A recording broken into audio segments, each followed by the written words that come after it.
નમસ્કાર મિત્રો, જય શ્રી કૃષ્ણ. સ્વાગત છે ફરી એક વખત આપનું આપણી યુટ્યુબ ચેનલ શ્રદ્ધા વાણીમાં.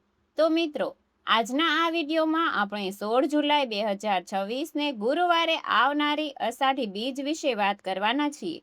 આ દિવસની મહિમા કથા સાંભળીશું. સાથે જ આ દિવસે ભગવાન જગન્નાથની ભવ્ય રથયાત્રા પણ નીકળે છે, તો તેનું મહાત્મય કથા સાંભળીશું. શા માટે રથયાત્રા નીકળે છે, રથયાત્રા પાછળની કથા શું છે, આ દિવસે શું શું કરવું, શું ન કરવું, તેમજ રથયાત્રા કઈ કઈ જગ્યાએ નીકળે છે અને રથયાત્રાના દર્શન કરવાથી શું ફળ મળે, એ આજના આ વિડીયોમાં આપણે વાત કરવાના છીએ. તો અંત સુધી મારી સાથે જોડાયેલા રહેજો. વિડીયો પસંદ આવે તો કોમેન્ટ સેક્શનમાં એક વખત જય જગન્નાથ અવશ્ય લખજો. તો મિત્રો, હિન્દુ પંચાંગ અનુસાર અષાઢ મહિનાની શુક્લ પક્ષની બીજનો દિવસ એટલે કે ભગવાન શ્રી કૃષ્ણના જગન્નાથ સ્વરૂપની રથયાત્રાનો દિવસ. જગન્નાથ શબ્દનો અર્થ જ એવો થાય છે કે સમગ્ર જગતના નાથ, એટલે કે સમગ્ર સૃષ્ટિના પાલનહાર. ભગવાન સામાન્ય રીતે ભગવાન મંદિરમાં બિરાજમાન હોય છે, પરંતુ દરેક વ્યક્તિ મંદિરે જઈ શકતી નથી. એટલે અષાઢી બીજના દિવસે ભગવાન પોતે જ રથમાં બેસીને ભક્તોને દર્શન આપવા માટે બહાર આવે છે, અને આ કારણે જ અન્ય બીજ કરતાં અષાઢી બીજનું મહત્વ વધી જાય છે. આ દિવસ આપણને શીખવે છે કે ભગવાન કોઈ એક વર્ગ, જાતિ કે સમાજના નથી, પરંતુ સમગ્ર જગતના છે. ભગવાનના દરબારમાં કોઈ નાનો કે મોટો નથી. દરેક વ્યક્તિને ભગવાનના દર્શન અને કૃપા મેળવવાનો સમાન અધિકાર છે. પૌરાણિક માન્યતા અનુસાર એક વખત ભગવાન શ્રી કૃષ્ણની બહેન સુભદ્રાજીને નગર ચર્ચા કરવાની ઈચ્છા વ્યક્ત કરી હતી. ત્યારે ભગવાન શ્રી કૃષ્ણ, બળભદ્રજી અને સુભદ્રાજી રથમાં બેસીને નગર વિહાર કરવા માટે નીકળ્યા હતા, અને આ પ્રસંગની યાદમાં દર વર્ષે રથયાત્રા કાઢવામાં આવે છે. બીજી માન્યતા અનુસાર ભગવાન જગન્નાથ દર વર્ષે પોતાના જન્મસ્થાન સમાન ગણાતા ગુંડિયા મંદિરે જાય છે. ત્યાં થોડા દિવસ રોકાઈને ફરી પોતાના મુખ્ય મંદિરમાં પરત આવે છે. એટલે આ કારણથી ભગવાન જગન્નાથની રથયાત્રા નીકળે છે. એટલે આ રથયાત્રા એક ધાર્મિક શોભાયાત્રા નથી, પરંતુ એવું કહેવાય છે કે આપણા શરીરને રથ માનવામાં આવે છે. આત્મા એ ભગવાનનું સ્વરૂપ છે અને મન એ રથનો સારથી છે. જ્યારે જીવનરૂપી રથ ભગવાનના માર્ગે ચાલે છે, ત્યારે જીવન સફળ બને છે. રથયાત્રામાં 3 ભવ્ય રથ હોય છે. એક ભગવાન બળભદ્રજીનો રથ, કે જે શક્તિ, ધૈર્ય અને સત્યનું પ્રતીક છે. સુભદ્રાજીનો રથ, કે જે કરુણા, પ્રેમ અને મમતાનું પ્રતીક છે. અને ત્રીજો ભગવાન જગન્નાથજીનો રથ, કે જે દયા, ભક્ત, વત્સલ્યના અને સમગ્ર વિશ્વના કલ્યાણનું પ્રતીક છે. તો હવે અષાઢી બીજનું જે લોકો વ્રત કરતા હોય, તેણે આજના દિવસે સવારે વહેલા ઉઠી સ્નાનાદિ કાર્યોમાંથી પરવારીને આજના દિવસે રાત્રે ચંદ્ર દર્શન ન થાય ત્યાં સુધી એકટાણું કરવાનું હોતું નથી. બીજના રાત્રે ચંદ્ર દર્શન કરીને જ અનાજ લેવામાં આવે છે. ત્યાં સુધી આજનો આખો દિવસ ઉપવાસ કરવામાં આવે છે, ફળાહાર કરવામાં આવે છે કે પછી ફળાર લઈને કરવામાં આવે છે. જો આપની પાસે જગન્નાથ ભગવાનની મૂર્તિ, ફોટો હોય તો તેનું પૂજન કરવું જોઈએ, કે પછી લક્ષ્મીનારાયણનું પૂજન પણ કરી શકાય છે. અને 12 બીજના ધણી એવા રામદેવ પીરનું પૂજન પણ આપણે કરી શકીએ છીએ. એટલે જો તેમની મૂર્તિ, ફોટો હોય તો તેમનું પણ આજે પૂજન કરવાનું. ભગવાનને ફળ, ફૂલ, ધૂપ, દીપ, ચંદન અનેક વસ્તુ અર્પણ કરીને પૂજન કરવું જોઈએ.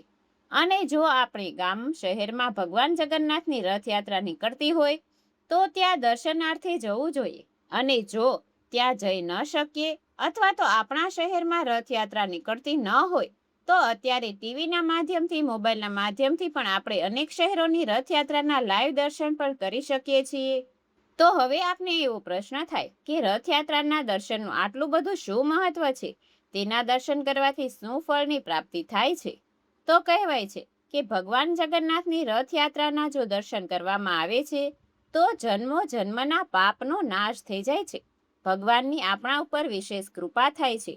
જીવનમાં સુખ, શાંતિ મળે છે. સાચા મનથી કરેલી પ્રાર્થના ભગવાન સુધી પહોંચે છે અને આપણી મનોકામના પૂર્ણ થાય છે. અને એમાં પણ જો ભગવાનના રથનું દોરડું ખેંચવાનો અવસર મળે, જો તે પુણ્ય પ્રાપ્ત થાય તો અવશ્ય લેવું જોઈએ, કેમ કે આ સેવા એ ભગવાન પ્રત્યેના સમર્પણનું પ્રતીક છે. જો આપણે આજનો એક દિવસ ભગવાનના રથનું દોરડું હાંકી લીધું તો આપણું આખી જિંદગી ભગવાન આપણા જીવનના રથનું દોરડું હાંકે છે. આ જગન્નાથ ભગવાનની રથયાત્રા મુખ્યત્વે પુરી એટલે કે ઓડિશામાં, અમદાવાદમાં, જામનગર, રાજકોટ, વડોદરા, સુરત, ભાવનગર વગેરે જેવા શહેરોમાં નીકળે છે. આ ઉપરાંત ભારતના અનેક એવા મોટા શહેરો છે કે જ્યાં પણ ભગવાન જગન્નાથની રથયાત્રા નીકળે છે, તો ત્યાં દર્શન કરવા અવશ્ય જવું જોઈએ.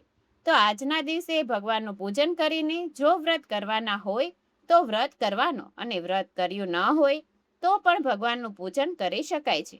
આજના આખા દિવસમાં જ્યારે પણ સમય મળે છે ત્યારે ગરીબ જરૂરિયાતમંદ લોકોને યથાશક્તિ દાન પુણ્ય કરવું, ગાયને ચારો ખવડાવવો, ભગવાનને તુલસીજી અર્પણ કરવાના, ભજન કીર્તન કરવાના, અષાઢી બીજના કીર્તન હોય, જગન્નાથ ભગવાનના કીર્તન હોય, રથયાત્રાના કીર્તન હોય, તે પણ કરી શકાય છે.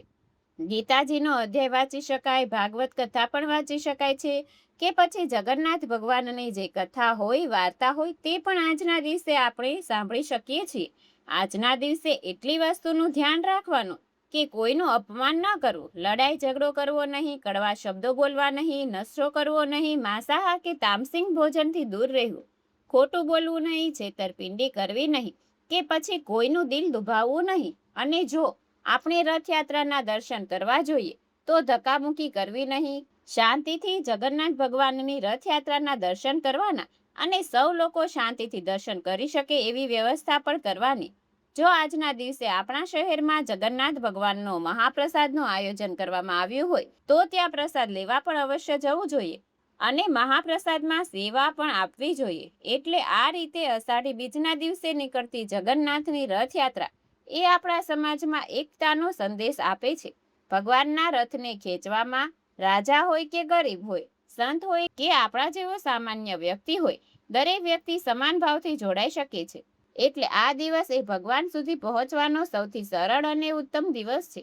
તો આશા છે કે હવે આપ સૌ લોકોને અષાઢી બીજનું મહાત્મ્ય સમજાઈ ગયું હશે, અને આજના દિવસે ભગવાન જગન્નાથની રથયાત્રા વિશે પણ આપણે જાણ્યું. આશા છે કે આપ સૌ લોકો જગન્નાથ રથયાત્રાના દર્શન કરવા અવશ્ય જજો, અને ભગવાન આપની સર્વે મનોકામના પૂર્ણ કરે એવી જ અમે પ્રાર્થના કરીશું. તો આ વિડીયોમાં નવું જાણવા શીખવા મળ્યું હોય તો વિડીયોને લાઇક કરી તમારા મિત્રોને મોકલી, અમારી ચેનલમાં નવા હોય તો સબસ્ક્રાઇબ કરી દેજો, કે જેથી આવનારા વિડીયો આપ સૌ લોકોને મળતા રહે. ફરી મળીશું નવા વિડીયોમાં. ત્યાં સુધી આપ સૌ લોકોને અમારી ચેનલના જય શ્રી કૃષ્ણ. ધન્યવાદ.